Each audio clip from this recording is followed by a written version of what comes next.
우리가 하는 수행이 지혜 명상이에요. 지혜 명상. 지혜, 이게 정말 막연하잖아요. 여러분, 이 수행에서 지혜가 났습니까? 지혜, 이게 정말 막연해요. 그리고 어떻게 하면 지혜가 나는가? 여기 대해서 말하는 것도 정말 애매합니다. 정말 모호해요. 지혜 날 수 있는 수행법, 이런 게 존재한다는 것도 정말 대단한 것 같아요. 수행을 꾸준하게 해왔고, 나름 성심껏 해오신 분들은 다 자기 스스로에게 확인되는 지혜가 있을 거로 생각합니다. 지혜가 난 경험, 이거다라는 그런 경험이 있을 거로 생각합니다. 근데 우리 수행은 지혜 명상이요. 지혜가 나게 하는 수행이죠. 정말 이렇게 지혜가 날 수 있는 수행법이 있다는 게 대단해요. 근데 우리 수행법이 복잡해요. 이게 복잡합니다. 우리 수행법과 대비되는 수행법이 파옥, 마시 뭐 이렇게 말할 수 있는데, 파옥은 복잡해 보이지만 좀 단순하고요. 마시는 그냥 봐도 단순해요. 근데 슈어민, 지혜명상은요, 뭔가 뜬구름을 잡아가는 것 같아요. 전반적인 정말 많은 이야기를 합니다. 전반적인 정말 많은 이야기를 해요. 그 가운데 그 무엇도 그 하나에서 지혜가 난다라고 말할 수 없어요. 그 하나의 방법 때문에 지혜가 난다고 할 수 없어요. 많은 조건들이 필요하고요. 우리가 수행에서 이야기하는 것도 이 많은 조건들에 대한 이야기들이에요. 그래서 사실은 두 수가 없죠. 그리고 처음에는 좀 잘 산듯 하지만 지나면 점점 모호해지죠. 뭐 아는 마음에 아는이 관념이다. 뭐 이런 것들. 보는 마음이나 아는 마음이나 다 같다. 이런 소리를 하고 있어요. 한 법을 이해하면 만법을 이해한다. 이런 소리를 하고 있죠. 그래서 지혜 명상을 이야기한다는 게 참 막연하구나라는 생각을 좀 합니다. 지혜 명상을 이야기한다는 게 정말 좀 막연하구나. 근데 수행법도 명료하게 통일되어서 이것만 해라 라고 하는 수행법도 아니에요. 정말 이런 이야기도 하고 저런 이야기도 하고 하는 걸 여러분이 수행하면서 스스로 적용시켜 나가야 됩니다. 사마타 수행 단순해요. 그냥 코 밑에 호흡 보라 그래요. 그거밖에 없어요. 마음이 딴 데 가면 잡아와서 다시 거기 놓고, 딴 데 가면 잡아와서 거기 다시 놓고, 그것만 계속해. 얼마나 단순해요. 최면석법, 지혜명상, 가볍게 알아라. 가볍게 알아라. 이 말부터 정말 모호합니다. 정한 게 없어요. 가볍게 알아라. 쉽게 대상을 옮겨라. 가볍게 알수록 쉽게 대상을 옮길수록 마음이 좋아진다. 이런 말 합니다. 다 어떤 정해진 기준이 없고요. 다 정도의 차이가 있고요. 다 상대적이요. 바른견해, 차이니치다, 대상이다. 마음이 둔해지면 뭐가 있나 좀 물어봐라. 관심이 안 생기면 관심을 더 봐라. 소리 저 어떻게 듣지? 소리가 뭐지? 느낌 뭐지? 마음이 어떻게 느끼지? 마음이 뭐야? 현재가 뭐지? 내가 했다는 게 뭐지? 나란 게 뭐지? 이런 내용으로 이루어진 수많은 수행적 실천 방법들, 이런 것들에 대해서 정말 명확하지 않다는 생각이 듭니다. 사실은 명확할 수가 없어요. 왜냐하면 마음이라는 게 명확하지 않으니까. 지혜라는 것도 사실 명확하지 않아요. 답은 명확하죠. 마음은 작용입니다. 이게 지혜의 내용이에요. 마음은 작용입니다. 이건 지혜의 내용입니다. 답은 명확해요. 마음이 본다. 이게 지혜의 내용입니다. 내가 보는 것이 아니고 마음이 본다. 이게 지혜의 내용이에요. 조건 따라 생긴다. 내가 하는 게 아니다. 이게 지혜의 내용입니다. 보여진 게 있으니까 보는 마음이 있다. 이게 지혜의 내용이에요. 모든 생각은 그냥 생각이다. 좋은 생각, 나쁜 생각 똑같다. 이게 지혜의 내용입니다. 시끄러운 소리나 조용한 소리나 소리일 뿐이다. 이게 지혜의 내용이에요. 지혜의 내용은 명확해요. 근데 이것 안다 해서 지혜가 있는 게 아니죠. 물론 그걸 사해, 문해 이런 이야기를 하지만 우리가 원하는 지혜가 아니에요. 이런 지혜가 있다 해서 지혜가 있는 게 아닙니다. 지혜는 여러분 마음에서 일어났을 때 그게 지혜예요. 여러분 마음에서 소리는 정말 소리일 뿐이구나라는 통찰이 생겼을 때, 이해가 생겼을 때 그게 정말 지혜죠. 모든 느낌이 단지 느낌이구나 라고 여러분 마음에 이해가 생겼을 때 그게 지혜예요. 생각은 단지 대상이구나 라는 이해가 여러분 마음에 생겼을 때, 생긴다는 게 무슨 말이죠? 그런 내용을 가진다는 말도 상당히 좀 이상한 표현이에요. 그런 내용을 가진 마음의 작용이 여러분 마음에 일어났을 때 그게 지혜예요. 그런 내용을 가진 마음의 작용이 여러분 마음에 일어났을 때 그게 지혜죠. 근데 이런 지혜를 통제할 수 없고 사실 일어나게 할 수 없고 어떤 측면 거의 우연히 생긴 듯이 느껴져요. 이런 지혜를 일어나게 하는 수행법, 이게 정말 모호하고 애매하고 말하기 어렵습니다. 지혜가 나기 위한 수행, 물론 우리는 이 수행을 지혜가 나기 위해서 하는가 라고 말하면 좀 더 엄격하게 그렇지 않다고 말해요. 지혜가 날 수 있는 마음의 조건을 만들기 위해서 한다 이렇게 말합니다. 왜냐하면 지혜가 나게 할 수 없으니까 그래요. 사실은 지혜가 나게 할 수 없어요. 우리 의지로서. 그래서 지혜가 나기 위해서 수행하는 것이 아니라 지혜가 날 수 있는 마음의 조건을 만들기 위해서 수행한다 이런 말을 합니다. 그러면 이 복잡한 수행 펼쳐놓고 보면 정말 지혜명상은 복잡합니다. 이 복잡한 수행 어떻게 해야 될까요? 여러분이 알아서 해야 됩니다. 여러분이 알아서 해야 돼요. 책도 읽고요. 본문도 듣고요. 고민도 하고요. 생각도 하고요. 조용도 해보고요. 읽은 내용 관심 있잖아요. 이 관심 있는 내용을 여러분 실제 삶의 경험, 느끼고 보고 듣고 생각하고 맛보고 냄새 맡는 이 여러분의 실제 삶의 경험에 조용해 보고요. 이렇다고 하는데 진짜 이러냐고 관심 가져보고요. 가볍게 알려 하고요. 대상을 쉽게 옮기려 하고요. 물러나려 하고요. 마음을 넓히려고 하고요. 할 게 엄청나게 많습니다. 여러분이 해야 돼요. 처음에는 익숙하지 않으면은 너무 많다, 그걸 어떻게 라는 생각이 들지 모르겠습니다.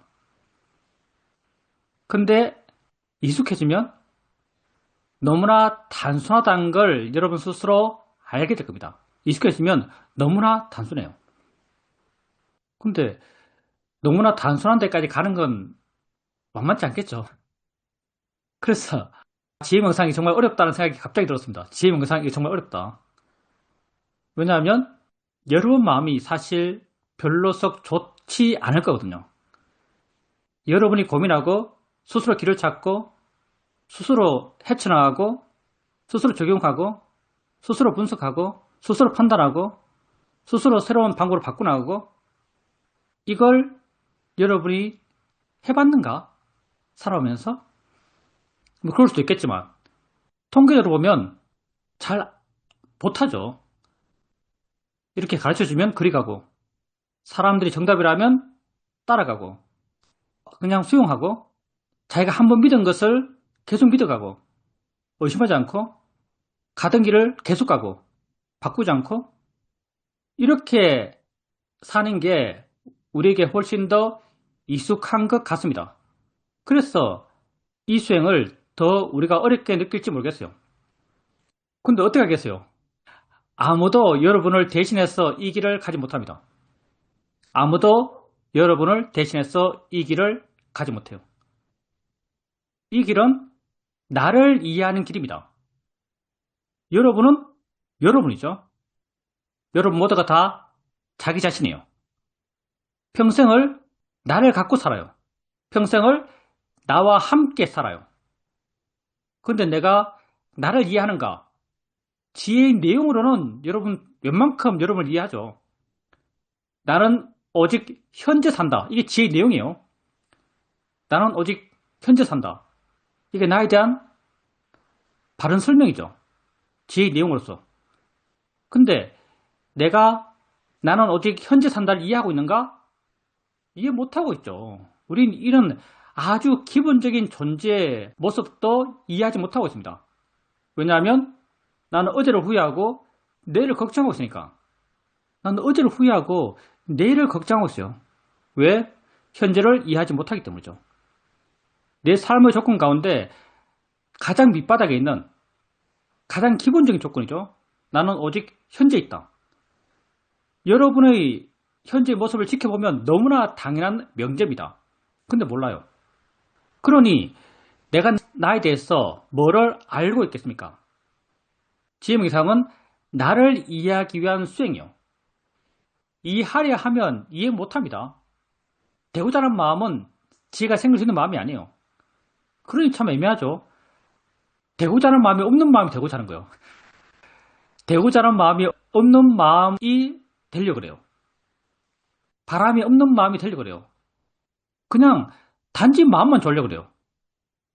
근데 이렇게 단지 마음만 좋아진 마음, 지혜 나려는 욕망이 없는 마음, 수행 잘 하려는 욕망이 없는 마음, 좋은 사람이 되려는 욕망이 없는 마음, 이런 게 자유로운 마음이죠. 이런 마음이 되려고 합니다. 이런 마음이 되는 방법, 그게 우리가 수행해서 반복적으로 끊임없이 하는 말이에요. 여러분 워낙 많이 들어서 말하러 하면 웬만큼 말할 겁니다. 근데 말하라고 하면 웬만큼 말하시겠지만 그걸 실제 수행해서 스스로 하고 있는가는 전혀 다른 문제예요. 왜냐하면 그걸 실제 수행해서 하는 것은 지혜가 필요하기 때문이에요. 좌선하다가 스스로 알아요. 잘 안 알아진다? 마음이 둔하다? 그때 일어나야겠다고 일어나는 사람이 있고요. 그냥 한 시간을 채우는 사람이 있어요. 그냥 그걸 견뎌서 시간을 보내는 사람이 있어요. 마음을 활발하게 만들어야겠다고 일어난 사람, 그 사람은 어떻게 해서 일어날 수 있었는가? 마음의 지혜가 있었기 때문입니다. 그냥 앉아서 맨 처음 앉을 때 정했던 시간을 계속 앉아있는 사람, 그분은 물론 모든 사람이 다 그렇다 말은 못하겠지만 이렇게 생각할 수 있어요. 그냥 마음의 흐름에 그냥 따른 사람. 그렇게 우리가 수행에서 하고 있는 이 수많은 수행 방법에 대한 이야기들, 가볍게 알아라, 대상을 쉽게 바꿔라, 자연이치라고 바른 견해 일으키라, 대상이라고 바른 견해 일으키라, 마음이 둔해지면 뭐가 일어나고 있지라고 질문해줘라, 관심 가져라, 어떻게 됐지? 소리가 뭐지? 마음이 뭐야? 작용인가? 이렇게 관심 가져라, 본문 많이 들어라, 생각해라, 의문을 마음에 품어라, 본문집 많이 읽어라, 이해해라, 생각해라, 모르는 것에 대해서 한번 의문을 가져봐라. 대충 생각나는 이 많은 수행적 이야기들, 그런 것들이 다 하나같이 아까 말했던 수행 잘 하려는 욕망이 없는 마음, 좋은 사람이 되려는 욕망이 없는 마음, 남에게 인정받으려는 욕망이 없는 마음, 알아진 대상에 대해서 자유로운, 알아진 대상이 어떻게 되어야 된다는 욕망이 없는 마음, 이런 마음으로 우리 마음을 바꿔갑니다. 이 수많은 노력들이 겉으로 드러난 그 행위의 모습은 전혀 다르죠. 그냥 각자 개별적인 것 같아요. 근데 이 수많은 노력이 그 노력을 통해서 만들고자 하는 마음의 방향은 다 똑같습니다. 이렇게 마음이 준비될 때 우리가 어떤 단순한 삶의 경험에서 그 경험에 대한 이해가 마음에서 스스로 생겨나요. 그 이해를 내용으로 한 마음의 힘이 마음에서 스스로 일어나요. 이게 우리가 말하는 지혜죠. 이런 지혜들도 처음에는 아주 분명한 내용을 갖고 생겨나요. 근데 이런 지혜가 갖고 있는 이 내용들도 점점 두리뭉실해집니다. 그냥 그게 그런 것 같아요. 그냥 그게 그런 같은 그런 방향으로 나아가요. 내용이 두리뭉실해진다는 것은 다르게 말하면 내 마음의 힘이 약해진단 말입니다. 내가 줄어든단 말이에요. 그래서 점점 나라고 하는 에너지가 없는, 그냥 그렇게 좋은 마음으로, 이해 있는 마음으로, 순간에 대한 확신이 있는 마음으로, 스스로 기뻐하는 마음으로 이런 수많은 마음의 조합이 흘러가고 있는 거예요. 그냥 그렇게 흘러가요. 그런 방향으로 나아가는 거죠. 이 모든 출발은 우리가 이 수행에서 말하고 있는 수많은 수행적 접근들, 그걸 그때그때 자기의 적당한 수행적 노력의 방향을 실천하는 거예요.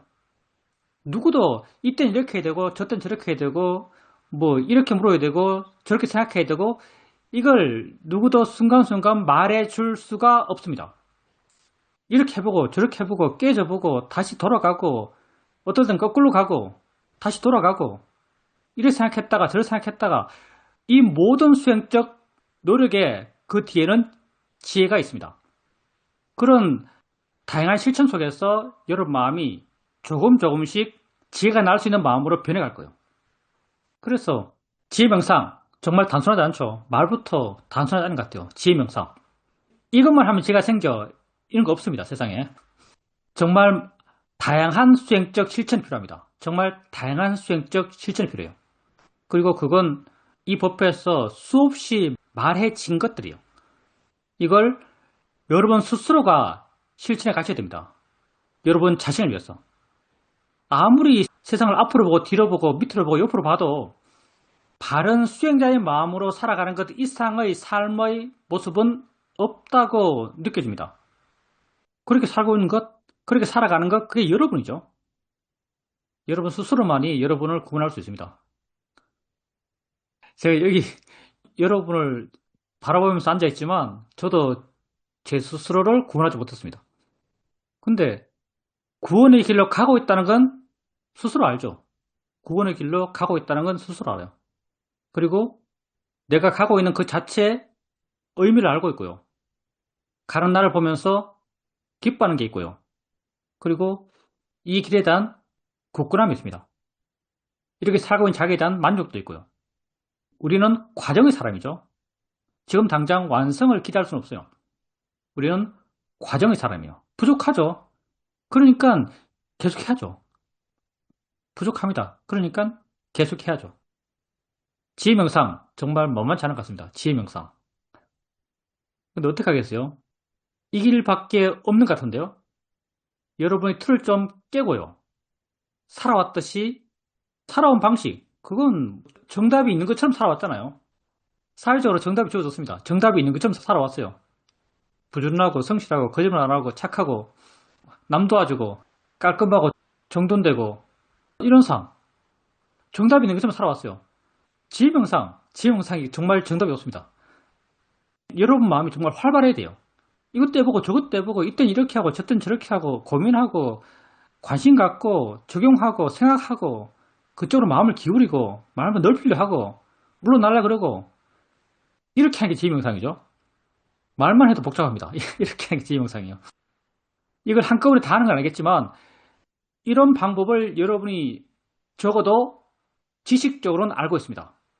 근데 과연 그걸 실천적으로 사용하고 있는가 대해서는 저 잘 모르겠어요. 근데 만약 이걸 실천적으로 사용하고 있다면 그건 그렇게 사용하고 있는 그 수행자에게 이미 지혜가 있기 때문이에요. 지혜 명상에서 우리가 하고 있는 모든 말들, 모든 실천들에 지혜가 빠진 게 하나도 없습니다. 갑자기 지혜 명상을 이야기한다는 게 엄청 어렵다라고 느껴져서 이런 말을 합니다. 근데 어떻게 하겠어요? 대안이 없습니다. 여러분이 가야죠. 여러분이 이 길을 가셔야 됩니다. 질문입니다. 설날 아침에 3시 반쯤 일어나서 좌선도 하고 경행도 했습니다.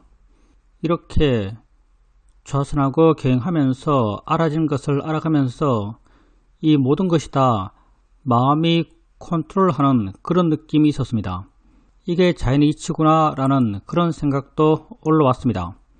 차례 준비하는 것은 내가 이전에 익히 해왔던 것이기 때문에 익숙해서 별 생각 없이 착착 준비가 되어 갔습니다.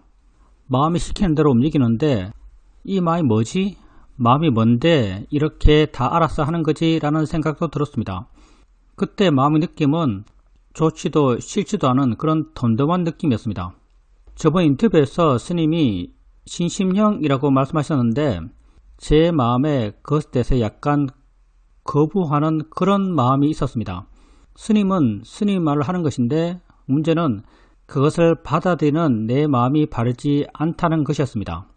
그런 사실을 인정하고 받아들이게 되니까 조금 마음의 번뇌가 약해지고 물러난 느낌이 생겼습니다. 꾸준히 뚜벅뚜벅 제가 하고 있는 수행을 계속해 나가게 되면 어떤 마음의 힘이랄까 근육이 쌓이면서 그때는 어떤 경우를 만나도 내 마음에 도사가 일어나지 않지 않을까 그런 생각이 들었습니다. 계속 하는 수행을 계속 하는 것 그게 내가 해야 될 일이다 라고 생각합니다.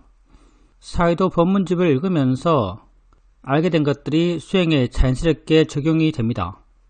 보고 또 생각하고 그걸 자꾸 하게 됩니다. 수행의 목적은 마음을 좋게 하는 것인데 로바나 도사나 모아가 얼마나 줄어들었는가, 마음의 질이 얼마나 좋아졌는가, 마음이 얼마나 바뀌었는가, 보는 마음의 질이 얼마나 좋아졌는가, 이런 걸 쭉 조사해 보면서 그렇게 하고 있습니다. 우리가 수행을 통해서 마음의 질, 그러니까 욕심과 어리석음이 얼마나 줄어드는가, 이거 사실 조사해서 알기 힘들고요. 사이드가 하신 말씀이 있죠. 세상에 번뇌를 줄이는 수행은 없다. 지혜를 키우는 수행만 있다. 이런 말을 하시죠. 그래서 수행에 있어서도 이게 그대로 적용돼요. 내가 번뇌가 얼마나 줄었지? 이거 알 수 없어요. 내가 지혜가 얼마나 커졌지? 사실 이거는 어렴풋이 알게 됩니다. 내가 지혜가 얼마나 커졌지? 이건 어렴풋이 알게 돼요. 이것도 수량화되지 않기 때문에 정확하지 않지만 어떻게 알 수 있는가? 화가 났는데 어느 순간 화를 보고 있는데 화가 그냥 대상으로 보여요. 화에 영향받지 않고 화를 볼 때가 있습니다. 그때 아는 거죠. 그때 내 지혜를 확인해요. 옛날에는 그렇게 못 볼 수 있었어요. 근데 어느 순간 화를 보면 화가 마음을 이해하고 화가 그냥 알아지는 걸로 이해해서 화 있고 화 내고 화의 마음이 작용하는 걸 보면서 재밌다라고 생각될 때도 있습니다. 그럴 때 자기 지혜가 확인되고 내게 지혜가 있구나 라고 스스로 알게 되는 거죠. 그래서 지혜 있다고 아는 것, 그건 제한적으로 가능해요. 근데 번뇌 없다고 아는 것, 이건 글쎄요, 이건 상당히 어려울걸요. 전 이건 안 된다라고 생각하고 있습니다. 그래서 사이드 본문 읽는 건 굉장히 좋습니다. 사이드 본문 읽고 정독하고 마음에 새기고 하는 것은 굉장히 좋아요. 많은 도움이 됩니다. 다른 책은 보편이니까 하는 말이지만 수행을 위해서 책을 읽는다고 한다면 다른 책은 무용하다고 생각합니다. 내 생각이요.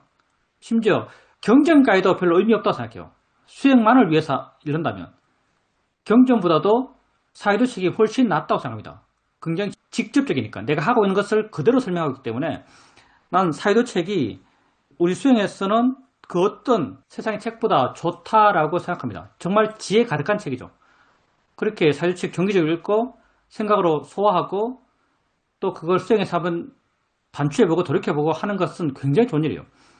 그리고 신심령이라고, 이건 내 생각입니다. 내 생각이 안 맞다고 내가 여러 번 반복적으로 말했는데 신심형이란 걸 받아들일 필요가 없습니다. 수행자님이 받아들여야 하는 것은 그때 일어난 수행자의 마음, 그 말 들었을 때 수행자의 마음의 반응이 있겠죠? 그 반응을 받아들여야 돼요. 마음이 하는구나라고 받아들이는 거죠. 신심형이란 건 받아들일 필요가 없어요. 그리고 또 다르게 말하면 우리가 우리 자신을 잘 몰라요. 누가 나에 대해서 넌 이래 라고 말했을 때 내 마음이 반응해요. 대충은 다 부정적인 반응을 수 있어요. 근데 내가 부정적으로 반응한다는 것은요, 뒤집어 말하면 내가 나를 잘 모른다라고 말할 수 있어요. 내가 나를 잘 모른다고 말할 수 있습니다. 예를 들어서 비교하는 게 적당하지 않은지 모르겠지만 예를 들어서 누가 나에게 넌 마음이 둔해, 넌 하나만 알아, 그래서 너는 신심령이야 라고 누군가 나에게 말하면 난 거기에 대해서 충격을 하나도 안 받을 겁니다. 충격을 하나도 안 받을 거예요. 아주 그냥 부드러운 마음이 계속 유지될 것 같아요.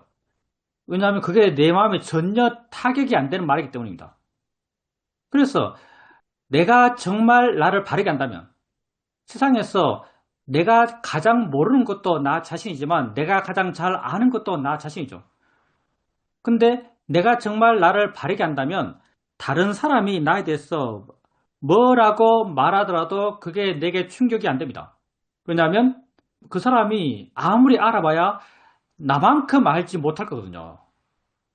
내가 수행자님에 대해서 내 개인적 생각이라고 단정하고 이러이러합니다라고 말했어요. 내가 수행자님을 잘 알겠어요? 수행자님이 수행자님을 잘 알겠어요? 당연히 수행자님이 수행자님을 더 잘 압니다. 내 말이 틀렸다고 생각하신다면, 그렇게 판단된다면 그냥 흘러들 수 있어요. 뭔 상관이 있어요? 남이 뭐라고 하든 뭔 상관이 있어요? 내가 나를 아는데. 정말 우리가 자기 자신을 안다면 다른 사람이 자기에 대해서 뭐라고 말하든 그건 자기를 알고 있는 사람에게 큰 영향을 줄 수가 없습니다. 이 세상에 나만큼 나를 아는 사람이 없기 때문이죠. 설날 수행자님이 수행했던 이야기를 하셨는데 이건 정말 좀 감동스럽죠. 정말 수행을 열심히 하십니다. 정말 수행을 열심히 하세요. 설날 그렇게 바쁜 와중에서 기행하시고 좌선하시고 자기 지켜보시고 그리고 이렇게 마음에도 관심 갖고 마음이 뭐지? 이렇게 물으셨어요. 마음이 뭐지? 이렇게 물으셨을 때 우리가 이런 지혜의 내용을 갖고 질문할 때 그 질문의 목적은 관심을 갖는 것, 그게 지혜의 목적이요. 그래서 수행자님께서 마음이 뭐지? 라고 했을 때 뭔가 마음에 의문, 관심, 제가 흔히 물음표 에너지 이런 힘이 생겼다면, 물음표의 힘이 생겼다면 그건 그 질문이 수행자님에게 바르게 적용된 거예요. 그리고 그때 수행자의 마음에 지혜가 있다라고 말할 수 있습니다. 그리고 마음이 모든 걸 통제한다, 마음이 모든 걸 조종한다, 이제 이렇게도 말씀하셨어요. 근데 묘사는 어떻게든 할 수 있죠. 근데 조금 액면 그대로 이해, 그냥 보이는 대로 보는 것, 그렇게 보는 게 좀 더 낫지 않을까라는 생각을 합니다. 마음이 이렇게 통제하고 있어, 마음이 모든 걸 조종해, 이건 굉장히 인위적으로 보이거든요. 그래서 좀 더 개입하지 않는 마음은 내 생각에 뭐가 하는 것 같은데, 마음이라고 뭐 해도 되겠죠? 마음이 뭘 하는 것 같은데, 뭘 하는 것 같은데 라고 느끼는 게 좀 더 표면적이고 좀 더 투명한 것 같아요. 나의 어떤 조작이나 나의 의도나 이런 게 훨씬 작게 느껴집니다. 하여튼 수행자님이 정말 수행을 열심히 하시고요. 바르게 하려고 많이 노력하고 계세요. 그렇게 열심히 하시고 바르게 하려고 계속적으로 지속적으로 노력하신다면 이건 뭐 누구도 바꿀 수 없죠. 마음이 자연스럽게 바른 방향으로 바뀔 겁니다. 경제 보면 나오죠. 연못에 돌을 던지고 100명이 모여서 돌아 떠올라라 떠올라라 해봐라. 그 돌이 떠오르겠느냐? 이렇게 붙다가 물으세요.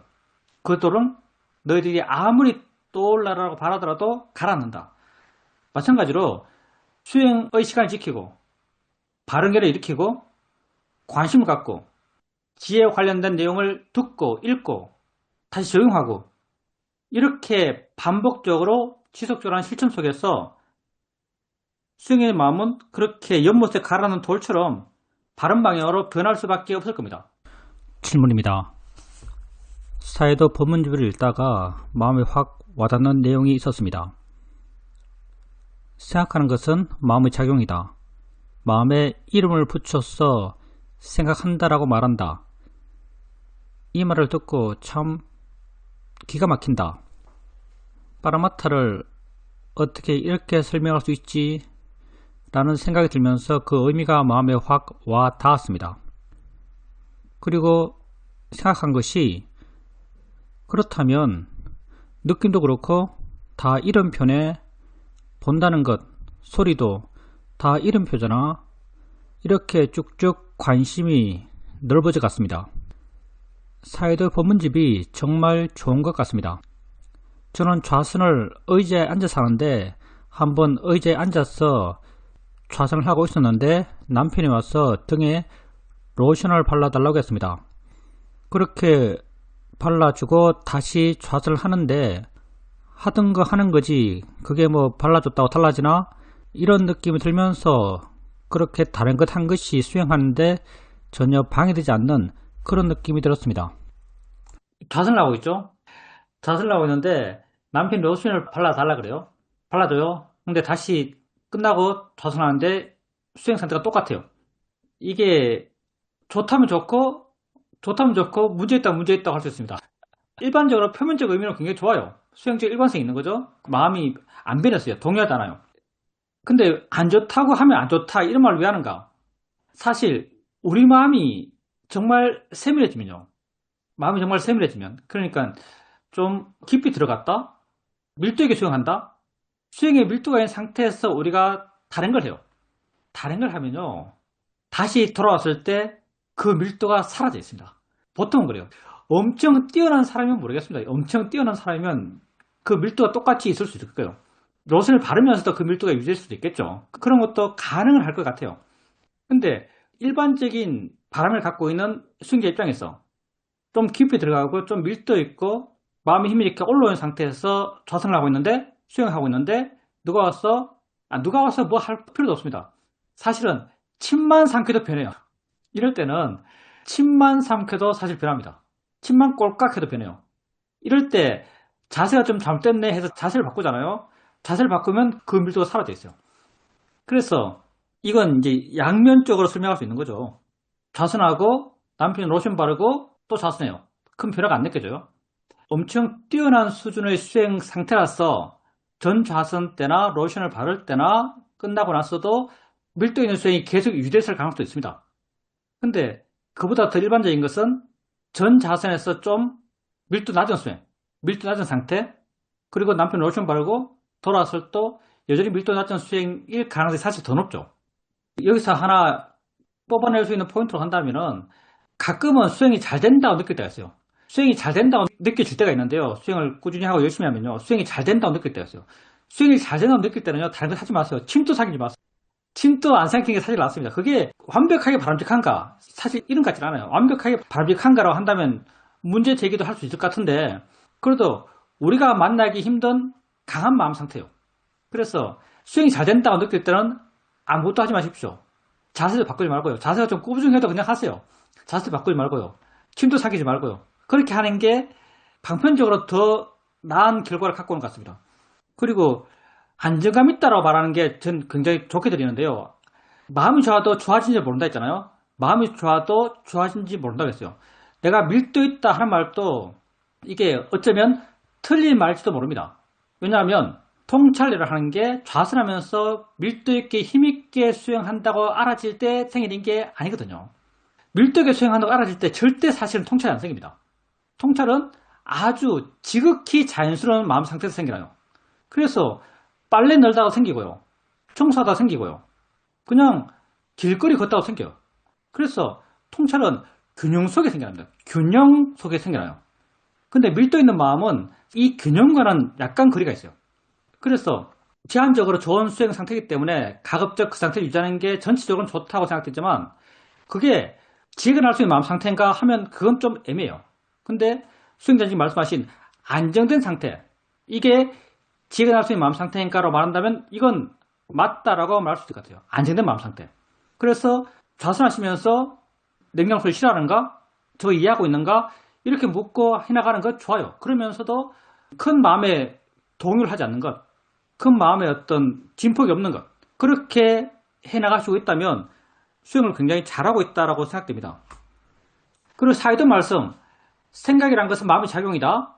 이름을 붙여서 생각을 한다. 이걸 읽었을 때 수행자 마음에서 그렇다라고 마음에 동의가 됐죠. 근데 그때 마음의 동의의 느낌, 그리고 수행자님 읽었던 그 내용에 대한 확신의 느낌, 분명함의 느낌이 마음의 느낌적으로 존재했다면 그건 진짜 이해한 거예요. 그냥 사유적으로 생각하고 동의한 게 아니라 마음에서 표현하자면 통찰적으로 동의했다고 말할 수 있습니다. 그럴 때 제대로 이해했다라고 말할 수 있는 거죠. 그때 수행의 마음에 이게 참이야, 이게 분명해, 내가 이걸 알았어 라는 그런 느낌이 있던가요? 모든 법은 사실 똑같기 때문에요. 하나를 제대로 이해하면 그 이해의 내용은 다른 것에도 저절로 적용됩니다. 생각에 대해 이해하면 봄에도 그게 자연스럽게 스며들어가요. 들음에도 느낌에도 그게 자연스럽게 스며들어갑니다. 모든 법의 이치는 사실 똑같죠. 질문입니다. 요즘은 수행을 할 때 이렇게 수행해야지라는 그런 생각을 잘 가지지 않습니다. 근데 그냥 이렇게 지켜보다 보면 자연스럽게 방법을 좀 바꿔야 되겠다는 생각이 스스로 생겨서 자연스럽게 조율이 되는 것 같습니다.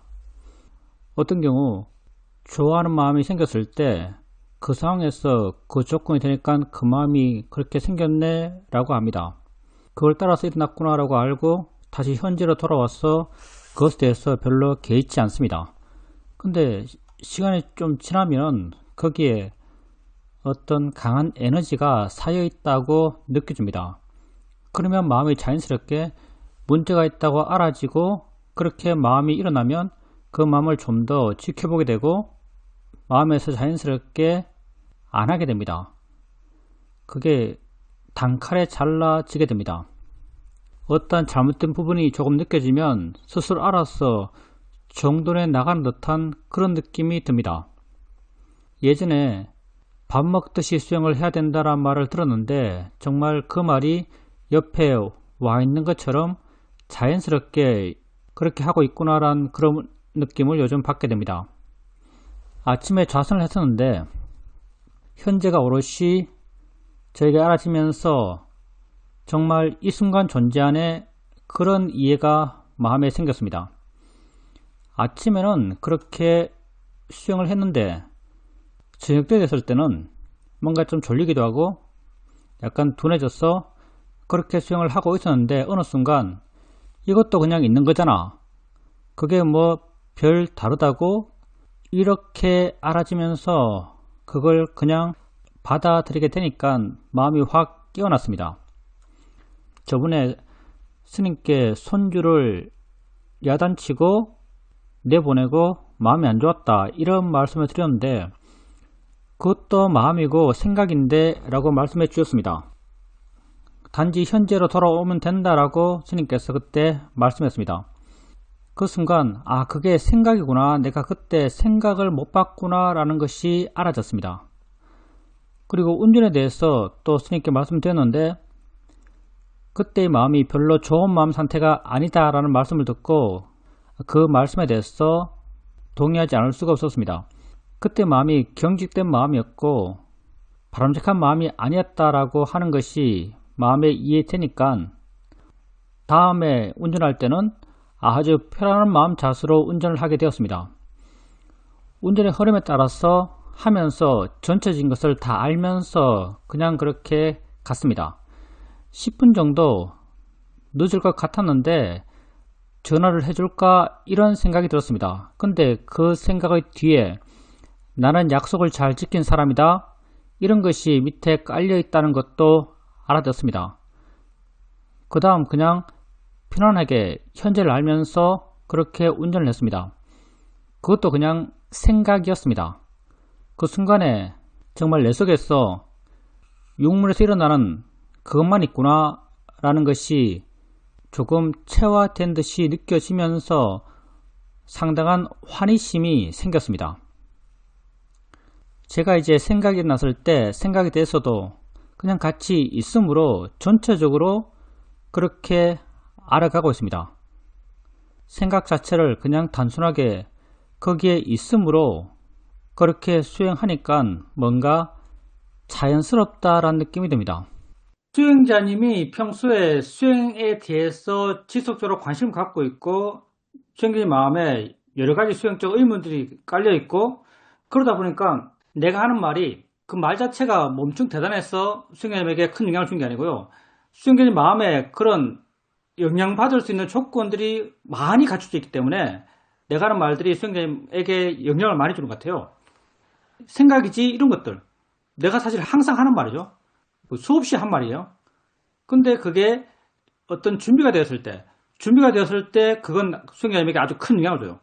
그래서 내가 그 말을 해서 영향받았는가 아니면 수행자님 마음이 준비돼서 영향받았는가로 한다면 당연히 수행자님 마음이 준비돼서 영향받는 게 훨씬 더 큽니다. 수행자님 말씀 들어보면 수행을 굉장히 꾸준하게 하고 계시고 그 꾸준하게 하는 수행 과정 속에서 그런 마음이 점점 더 성숙해져 가고 있고 수많은 어떤 지혜의 내용들 그런 것들이 수행자님 마음에 영향을 줄 수 있는 그런 요소들이 굉장히 많을 거예요. 그리고 이런 것 내 말이나 책을 통해서 자극되는 것도 있겠지만 수행자님이 수행 실천 속에서 자극되는 것도 많을 겁니다. 자극돼서 어떤 알무로 드러나는 것들도 많을 거예요. 그런 마음이 된다면요.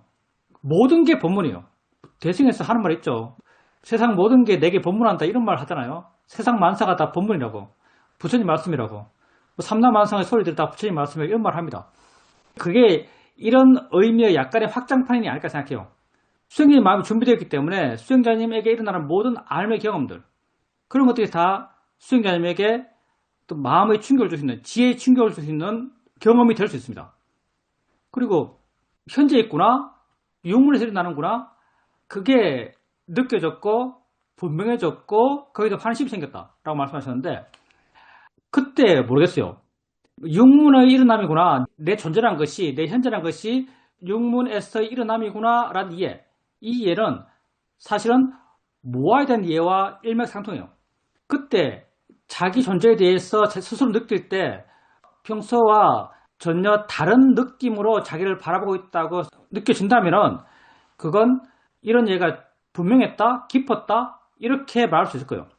지금까지 나는 말은 어떻게 했든 속마음은 내가 본다, 내가 든다, 내가 생각한다, 내가 느낀다 이렇게 하고 살았어요. 속마음은 이렇게 하고 살았어요. 근데 육문에서 일어나면 이건 어떤 의미냐면 봄은 눈에서 일어나, 들음은 귀에서 일어나, 느낌은 몸에서 일어나, 생각은 마음에서 일어나, 맛은 혀에 있어, 냄새는 코에 있어. 거기에서 그 가운데 내가 한다는 건 없어요.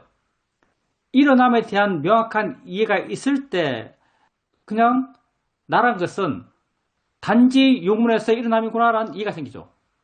그때는 나란 게 없어요. 그래서 나란 게 없는 그런 마음으로 나를 보는 거잖아요. 나란 게 없는 그런 마음으로 나를 관찰하는 거예요. 평소와 전혀 다르게 보는 거죠. 나를 평소와 전혀 다르게 봐요. 그때는 다르게 본다는 게 명확합니다. 그리고 이렇게 보는 게 옳다라는 것도 명확해요. 그래서 이런 옳음에 대한 자기 확인, 이걸 통해서 아마도 수행자님에게 환희심, 이런 게 생기지 않았을까 생각합니다. 그리고 수행 방법론적으로 바꾸는 것, 이것도 수행자님께서 수행에 대해서 꾸준히 고민하시고 스스로 관찰하시고 하면서 생긴 거겠죠. 좋아하는 마음, 우리가 싫어하는 마음의 고통은 분명하기 때문에 싫어하는 마음을 수행 대상으로 쉽게 봐요. 근데 좋아하는 마음을 수행 대상으로 보는 것은 익숙하지 않죠. 그렇지만 수행자님 마음이 굉장히 예민해지면요, 좋아하는 마음에 있는 나의 에너지의 거북함, 이게 어느 순간 거북하거든요. 싫어하는 마음에 있는 나의 에너지의 거북함도 존재하지만 좋아하는 마음에도 똑같은 비중으로 나의 에너지, 그런 걸 느끼면서 거북함이 느껴져요. 그래서 아마도 수행자님께서 이걸 봐야겠구나, 그냥 좋아하고 그냥 따르고 하는 게 바람직하지 않구나라는 문제의식을 느끼고 보는 거죠. 좋아하는 마음을 봐요. 당연히 보게 되면 마음이 하네라고 알아요. 마음이 하네라고 압니다. 마음이 하네라고 알면 그 알고 있는 마음 지혜고요. 지혜는 스스로 알아요. 이 마음을 따라야 하는 것이 옳은지 따르지 않는 게 옳은지. 따르지 않는 게 옳죠. 그래서 안 따라요. 안 따르면 결과가 뭔가? 안 따른 게 옳다라고 내 스스로 알아요. 내가 옳게 행동했다고 내 스스로 알아요. 그러면 그렇게 행동하고 있는 자기에 대해서 스스로 생기는 어떤 만족감이 있고요. 스스로 자기에 의지하는 그런 마음이 생깁니다. 스스로 뭔가 굳건해진 것 같은 느낌이 들어요. 바르게 산다는 그런 자기 확인도 되고요. 이것도 아까 내가 먼저 말했던 수행자님이 지속적으로 수행적 관심이 있으니까, 지속적으로 수행적 관심이 있으니까 계속 새로운 게 발견됩니다. 새로운 문제거리가 발견돼요. 그게 수행 방법이 되었던 마음 자세가 되었던 새로운 문제거리가 발생돼요. 그리고 기본적인 수행의 길을 알기 때문에 그 문제거리가 생겼을 때 어떻게 대처해야 되는지도 아실 거예요. 그리고 대처 나가고요. 그 대처를 통해서 새로운 이해를 알아가고요. 그 이해가 아까 생각일 뿐이구나 이렇게 이해했을 때, 그렇게 이해했을 때는 뭔가 지혜의 내용이 분명하죠. 생각일 뿐이구나, 생각이구나 라고 이해해요. 지혜의 내용이 분명해요. 그리고 그 지혜의 내용을 갖고 지혜를 일으켜요. 다른 상황에서 다른 생각하면서 생각이지 라고 하면 그 이해가 일어나요. 근데 이게 좀 깊어지고 좀 더 분명해지고 좀 더 마음에 내재되면 나중에는 이게 생각이구나 라는 말을 일으킬 필요가 없어요. 그냥 보면 그게 그거예요. 보면 그게 그거죠. 그리고 보면 그게 그거인 것, 이런 유의 이해, 제 입장에서는 좀 더 본질적인 이해라고 말할 수 있겠는데, 내 입장에서는 이런 유의 이해는 보면 봄일 뿐이야 하고 똑같아요. 들으면 그냥 들음이지 하고 똑같아요. 결국 이것의 귀결점은 있는 건 그냥 있는 거야, 이거하고 똑같아요. 있는 건 그냥 있는 거야 라는 것과 전혀 다르지 않죠. 아까 사이드가 말했다고 하는 마음의 작용에 이름을 붙여서 생각이라고 말한다, 이거하고 똑같은 거죠. 이름은 관념이잖아요. 그러니 수행자님이 나의 에너지가 드러나는 것, 여기에 대해서 거북함을 느껴요. 우리가 수행을 하게 되면 점점 이게 거북해요. 어떻게 하려고 하는 것, 이런 마음에 대해서 거북함을 느껴요. 뭘 하려고 하는 이 마음들은 다 관념에 의지해서 생겨나요. 관념에 의지해서 생겨나요.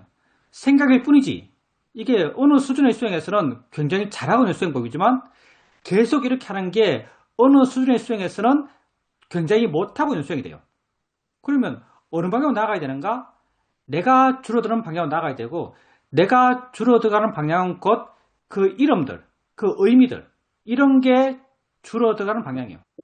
그래서 나중에는 봄이 되었던, 들음이 되었던, 생각이 되었던, 그게 전혀 특별하지가 않아요. 구분되지 않는다라고 말하기까지는 좀 과장이지만 구분되겠죠. 근데 그게 다름의 색채가 굉장히 희박해요. 다르다라는 느낌이 별로 안 들어요. 그게 아까 승객이 말했던 지금까지 생각은 좀 특별했거든요. 우리가 생각에 대한 이해가 약하기 때문에, 그리고 생각에 대해서 충격을 많이 받기 때문에 보는 것, 듣는 것, 느끼는 것과 생각은 약간 다른 수행의 주제였어요. 그래서 들음과 느낌을 그리고 봄을 함께 알아차림하는 것, 이 세 가지를 함께 아는 것은 그렇게 어렵지 않아요. 익숙해지면 쉽게 할 수 있어요. 근데 생각과 봄과 느낌과 소리를 함께 하는 것, 이 네 가지 대해서 아무 의지가 없는 것, 이 네 가지 대해서 함께 의지가 없는 것, 이건 쉽지가 않아요. 왜냐하면 생각에 대한 이해가 약하고 생각에 대한 이해가 약하기 때문에 생각을 향해서 의지가 쉽게 일어나요. 그래서 오랫동안 생각은 약간 특별한 수행 대상이고, 생각을 다른 것과 함께 알기 힘들어했어요. 근데 이렇게 점점 내 의지가 줄고 관념이 줄고 이름 지음이 줄어들어 가다 보면 생각과 소리와 느낌과 이 모든 것을 한꺼번에 알 수 있어요. 그 한꺼번에 아는, 그걸 내용적으로 말해보라면 다 있는 거야. 이렇게 말할 수 있어요. 다 있는 거야. 점점 그런 식으로 나아가요. 다 있는 거야 라고 이렇게 알 때 훨씬 나라고 하는 게 약해져요. 내 에너지의 드러남이 약해져요. 점점 이런 방향으로 나아가게 되죠. 수행자님이 앞으로도 수행하시면서 계속적으로 이런 방향으로 나아가실 겁니다. 질문입니다. 꾸준히 수행을 하고 있습니다. 제가 개입하는 수행이 아니라 마음이 이끌어가는 수행이다 라고 이해하고 있습니다. 실제 쪽에 관심을 갖다 보니까 마음의 반응이 상당히 많이 줄어들었다라는 것을 느끼고 있습니다. 집에서 좌선을 하고 경영을 하고 있는데 하루에 한 번 정도는 밖으로 나갑니다. 그런데 남편이 뭐라고 합니다. 왔다 갔다 하면서 어지럽다, 아래층에 좀 민폐다, 이런 식으로 이야기를 하는데 제가 전혀 반응하지 않고 그냥 들어와서 실내화를 벗고 위에 덧대어서 뭘 신고 발을 들고 그렇게 살살 하면 되지 라고 하면서 그 말을 받아들였습니다. 또 한 번은 우체국에 가서 알뜰폰을 개통하는데 3번이나 가서 겨우 알뜰폰을 하게 되었습니다. 근데 또 사람들이 그 일에 능숙하지 않았어 하는데도 30분, 40분 정도 시간이 걸렸습니다. 유신을 받고 집으로 차를 끌고 돌아오는데 또 전화가 왔습니다. 서류가 미비되었다고 다시 오라고 했습니다. 제가 그때 뭐 한마디 할 수도 있었는데 그런 말이 안 나왔습니다. 그럴 수 있지라고 생각되었고 다시 가서 서류를 마저하고 그렇게 왔습니다. 아무래도 마음이 내 안에 있으니까 덜 반응하는 것 같습니다. 알뜰폰 서류가 미비되어 있어요. 전화가 왔어요. 서류가 안 됐으니까 다시 오라고. 그때 말을 안 하는 것은 많은 사람이 말을 안 합니다. 시비하는 걸 싫어하기 때문에 말을 안 하는 것은 많은 사람이 말을 안 해요. 근데 화를 안 내는 사람은, 그러니까 외부적 화가 아니고 내 마음에서 일어나는 화, 내 마음에서 일어나는 화를 안 내는 사람은 정말 드뭅니다. 근데 수행자님께서 그때 마음에 화가 안 나셨나요? 그냥 마음이 그냥 부드러웠어요. 계속. 예. 마음이 정말 부드러웠다면 그게 우리가 여기서 말하고 있는 수용하는 자세, 진짜 항복한 마음이죠. 항복한 마음. 뭐 일어나면 그냥 수용해요. 그냥 화살 쏘면 화살 맞아요. 거기에 대해서 꿈틀하잖아요. 그게 그 수용하는 마음, 항복한 자의 마음이죠. 사실은 가치를 안 뒀기 때문이죠. 가장 기본적으로 가치를 안 뒀기 때문이에요. 어떤 가치인가? 그 사람이 일을 좀 빨리 끝내야 한다. 알뜰폰 개통이 짧은 시간에 이루어져야 된다. 일이 깔끔하게 끝나야 된다. 이런 것들이죠. 우리가 세상 일을 하면서 이런 가치를 항상 두고 살아요. 이런 가치가 만약에 알뜰폰 개통하는 그 과정을 겪으면서 이런 가치를 마음에 품고 있었다면 전화가 왔을 때 다시 오라고 한다면 마음에 좀 화가 났을 겁니다. 반박의 말을 하든 안 하든 마음에 화가 났을 거예요. 근데 이런 가치를 안 두신 거죠. 이런 가치가 없었기 때문에 화가 안 났던 거죠. 그냥 부드럽게 오라면 오고 가라면 가고 하라면 하고 하지 말라면 안 해요. 어떤 사람이 그렇게 하고 있는 수행자의 모습을 보면서 쟤 바본가? 라고 할 수 있습니다. 저 바본가? 라고 할 수도 있겠죠. 근데 수행자님은 그렇게 하면서 자기가 바르다로 알아요. 아마 수행자님이 그렇게 왔다 갔다 하면서 전혀 반응하지 않는 자기를 보면서 마음이 바르다? 수행하니까 이렇게 마음이 바르게 반응하네? 이런 걸 확인하면서 그 과정들을 겪었을 겁니다.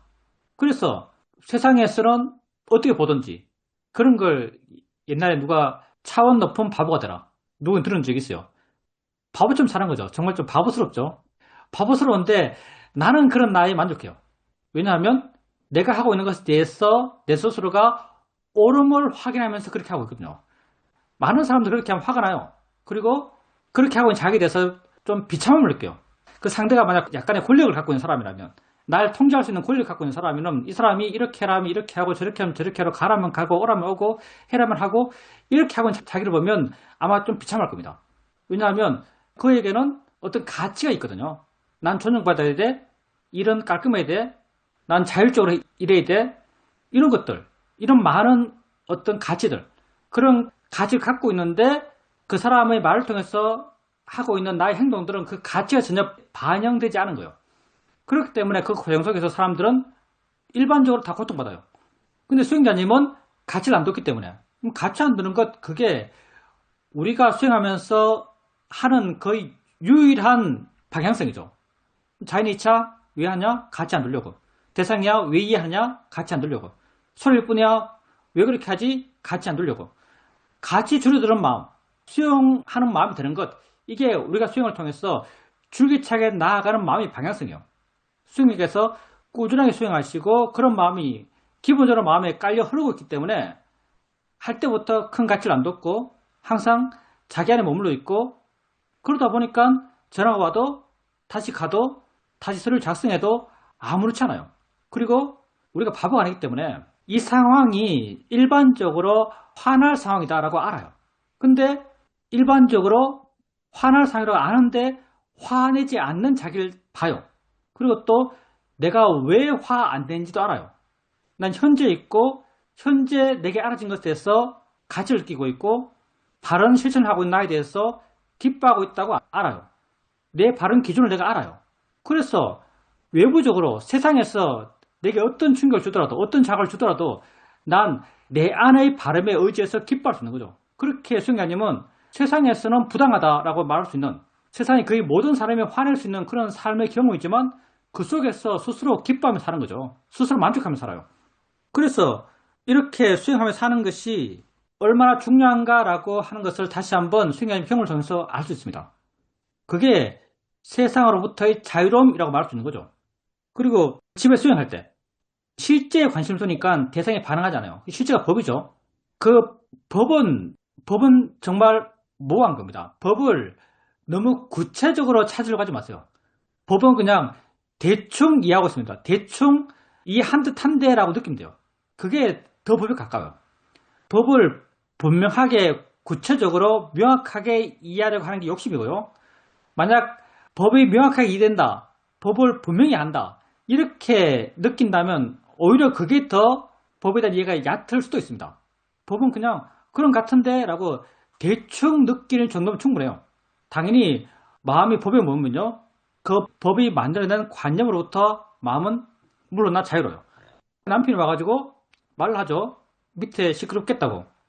그때 만약에 상상으로 어떤 사람이 있어요. 그 사람은 수행을 아주 가치 있게 생각하고 수행하는 것이 남이 칭찬할 만한 일이다, 남에게 자랑할 만한 일이다, 이런 생각을 갖고 수행하는 사람이 있을 수 있어요.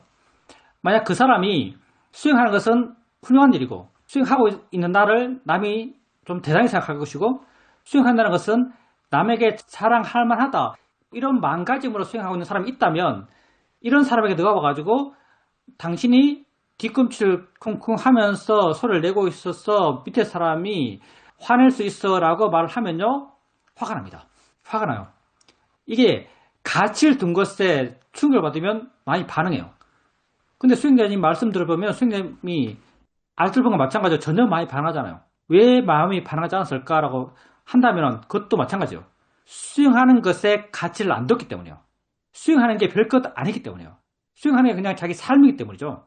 수행하는 내가 잘한다고 생각하잖아요. 수행하는 게 남에게 자랑할 만하다고 생각하잖아요.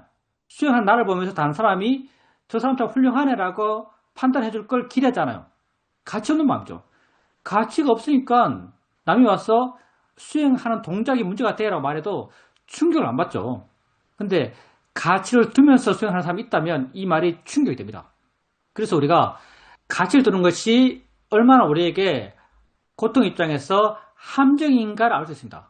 가치를 두면 무조건 고통이 생겨나요.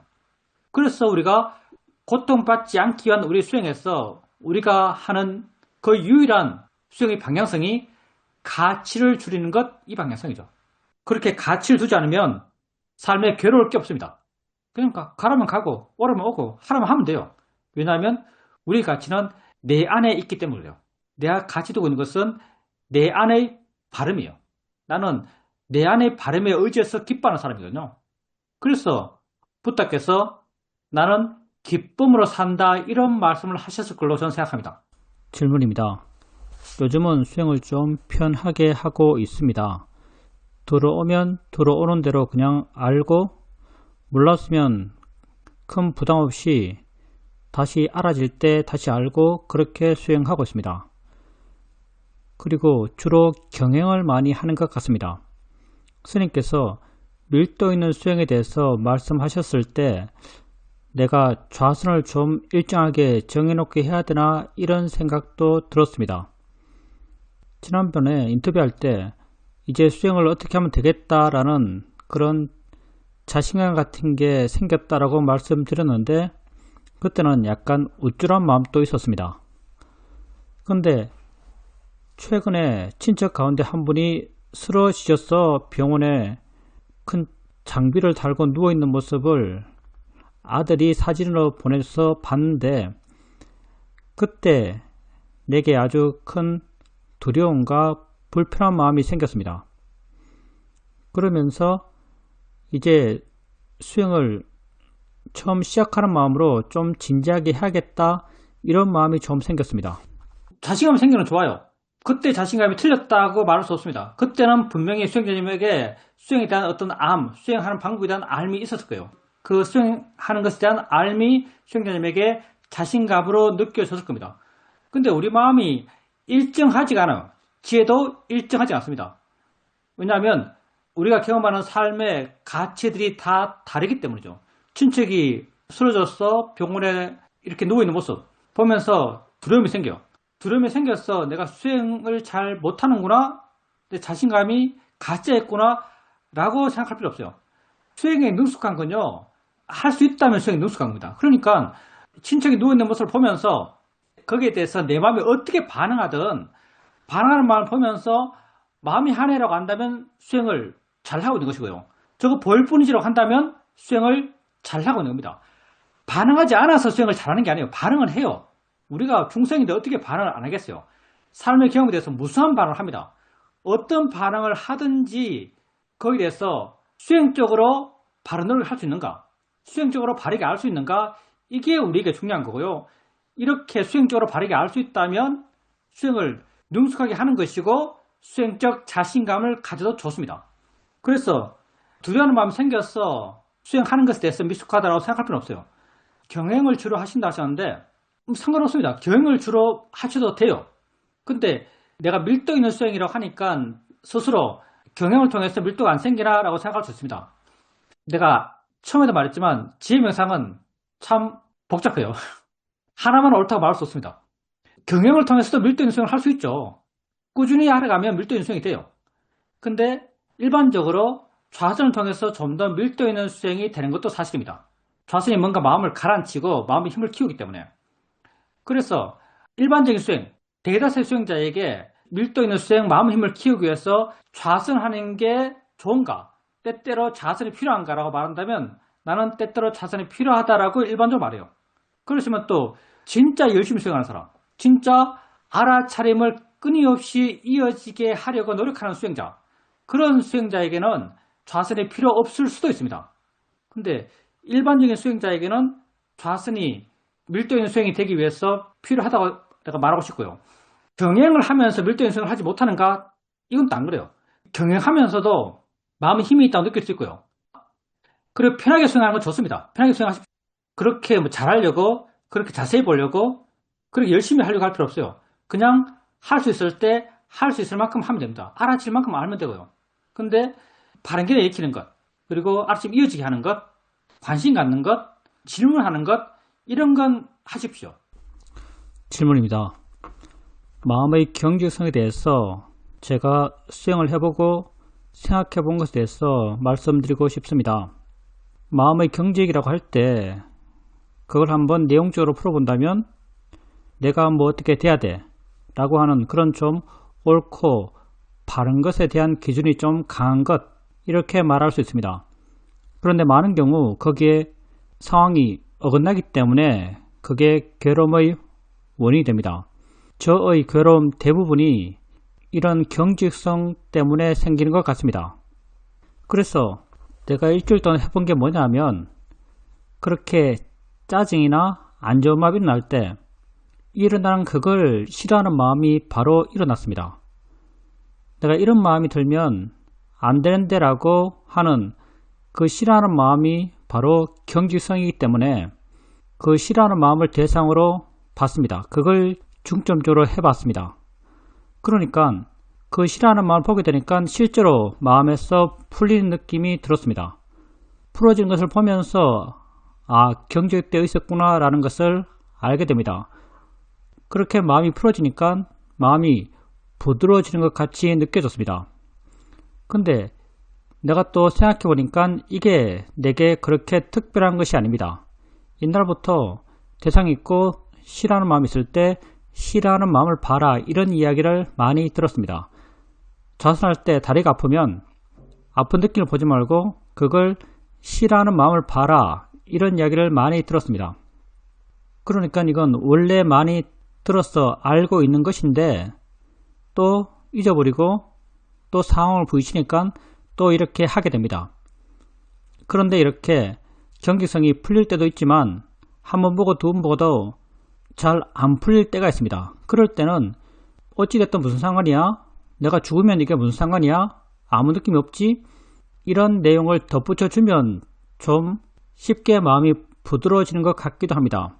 이건 그 내용적으로 언어적으로 풀어가는 그런 접근인데 이게 효과는 있는데 이걸 계속 해도 되는지 알고 싶습니다. 그렇게 덧붙여도 됩니다. 그게 안 되면 죽지하고 똑같은 거죠. 될 대로 되라. 이거 똑같은 거예요. 될 대로 되라. 될 대로 되라라고 하지만 그렇게 될 대로 되라고 하면 마음 자세가 바뀌어요. 정함이 약한 마음이 되는 거죠. 정함이 약한 마음은 객관적인 마음이에요. 그렇게 말해주는 게 끝이 아니고요. 그런 마음으로 대상을 보는 거죠. 화의 마음이랑 화의 마음을 보는 거예요. 그런 마음으로 화의 마음을 보게 되면 화의 마음에서 마음이 객관적이 되기 때문에 화의 마음에 대해서 좀 더 자유롭고요. 좀 더 어떤 더 깊은 이해가 생길 수 있는 가능성이 있습니다. 그래서 가치가 살아있어서 마음이 화내는 거지, 화지, 마음이 하는 거야, 이렇게 해도 경계성이 안 풀리고 마음이 안 부드러워진다면 에이 모르겠어, 될 때 되겠지, 뭐 알아서 해, 이런 생각을 하면서 포기하는 마음이 될 수 있습니다. 근데 포기하는 마음이 된 걸로 만족하지 말고요. 그럼 포기하는 마음으로 또 보십시오. 그 화의 마음을요. 그리고 승려님께서 옛날에도 내가 이거 알았지, 옛날에도 다리가 아프면 아픈 느낌 보지 말고 싫어하는 마음 보라 했지, 뭐 옛날에 다 알았던 거야. 근데 뭐 경기란 말 들으니까 이제 싫어하는 마음을 보게 됐어, 이렇게 말씀하셨어요. 그렇지만 싫어하는 마음을 보는 것이 꼭 정답은 아닙니다. 정답은 없어요. 지혜명상에 정답은 없습니다. 우리 몸과 마음에서 일어나는 모든 것이 법이고요. 지금 현재 내게 일어나는 그 모든 것 가운데 그 무엇을 이해해도 결과는 똑같아요. 마음이 부드러워져요. 경계성이 풀려요. 그래서 오래 앉아있는데 다리가 아파요. 이때 아픈 다리, 그 느낌이죠. 아픈 다리를 알면서 이거 느낌이야 라고 하면서 느낌으로 이해하려 그래요. 그리고 만약 느낌으로 이해가 돼요. 느낌으로 이해가 되면 또 마음이 풀립니다. 뭐를 이해해도 상관이 없어요. 싫어하는 마음을 보면서 마음이 싫어하네? 마음이네? 라고 하는 그런 시각으로 봐서 그게 이해되면 또 풀려요. 이건 각자 갖고 있는 수행의 업에 따라 다를 거고요. 키워왔던 지혜의 어떤 방향에 따라 다를 겁니다. 어떤 사람이 수행자님처럼 대상이 있고 뭐 화가 되었던 두려움이 되었던 있고 그걸 알고 있는 마음이 있을 때 뒤에 있는 마음의 작용, 뒤에 있는 마음의 작용을 보면서 마음이야 화지 이렇게 이해하려 하고 그런 이해를 통해서 자유로워지는 가벼워지는 이런 걸 반복적으로 한 사람은 그 이해가 훨씬 쉽겠죠. 나중에는 노력하지 않아도 그 마음이 그쪽으로 갈 거예요. 근데 나 같은 경우는 보통 앞에 걸 봅니다. 그래서 내가 앞에 걸 본다는 얘기를 많이 해요. 내 같은 경우는 앞에 걸 봐요. 난 느낌을 봐요. 상관없다는 이해가 쉽게 따라오거든요. 그냥 있는 거야. 이런 이해가 바로 따라오기 때문에 앞에 거 보는 게 난 편해요. 그리고 순전히 내 중심적인 이야기입니다. 우리 마음이라는 게 관념의 부분적인 지배를 받아요. 만약에 내가 눈을 감고 좌선하고 있는데 다리가 아파요. 다리가 아프고 아픈 다리를 알고 알을 통해서 화가 나고 그 화를 내가 보고 있어요. 이게 기본적인 마음 구조예요. 그래서 화를 안다라고 할 때 우리는 알게 모르게 관념이 작용하고 있죠. 뒤에 있는 거다라는 관념이 작용해요. 뒤에 있는 거다. 뒤에 있는 거다라는 관념이 작용할 때 우리 마음은 긴장해요. 이런 긴장이 전 느껴지거든요. 뭔가 화를 알려 그러면 뒤에 있다는 그게 알게 모르게 작용하면서 뒤에 있는 걸 알려 할 때 뭔가 긴장이 느껴져요. 근데 앞에 있는 걸 알려 할 때 느낌은 최앞단에 있잖아요. 앞에 있는 걸 알려 할 때는 아무 힘이 안 들어가요. 그냥 쳐다봐요. 아까도 말했지만 순전히 제 입장입니다. 뭐 이해가 깊은 사람은 이렇지 않을 수 있죠. 왜냐하면 원래는 앞뒤가 없거든요. 원래는 순수한 것도 느낌이 앞에 있고 그 다음 화가 있다. 이거 다 우리가 만들어낸 거예요. 실제는 다 한꺼번에 생겨나요. 온이 함께 일어나는 거죠. 먼저 일어나고 뒤에 일어나는 게 없어요. 다 함께 일어나요. 그래서 이해가 깊다면 아무 의미 없는 거고요.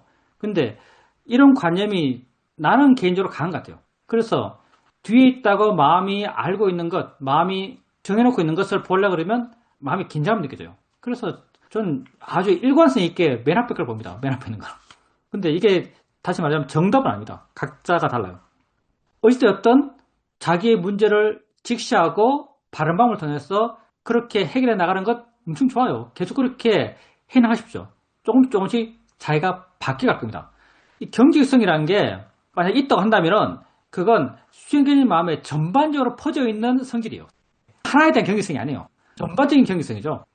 그래서 수행도 뭐 하나에 대해서 이해해서 그게 문제가 해결되는 게 아니에요. 점점 이것저것을 함께 두루두루 이해해 나가야 되고요. 그리고 그 이해 방향이 일반성을 뛰어나가야 되고요. 그게 지속적이 되어 나가야 되고요. 어떤 시간이 좀 필요하고요. 그러면서 조금씩 수행자의 마음이 변해갈 겁니다. 좀 더 부드럽게, 좀 더 자유롭게, 좀 더 활발하게, 좀 더 깨어있게 이런 방향으로 변해갈 겁니다. 그 나중에 한참 시간이 지나서 스스로 그 경직이라는 그 주제에 있어서 내가 정말 많이 변했구나라고 스스로 생각할 때가 있을 겁니다. 나중에 되면은 그 변화가 자기에게 아주 분명히 알아지거든요. 질문입니다.